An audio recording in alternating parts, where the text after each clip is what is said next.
District reporter Sanghar Mahmud कायम खानी जी report मौजूद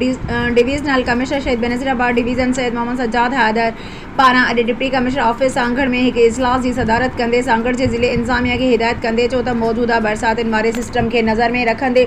ज़िले में बरसातुनि खां पोइ फैलंदड़ बीमारियुनि खां बचाव लाइ मेडिकल कैंपूं क़ाइमु करण समेत सिहत मर्कज़ में अवाम के इलाज मुआलिज जूं सहूलतूं फराहम करण जे लाइ क़दम खंया वञनि।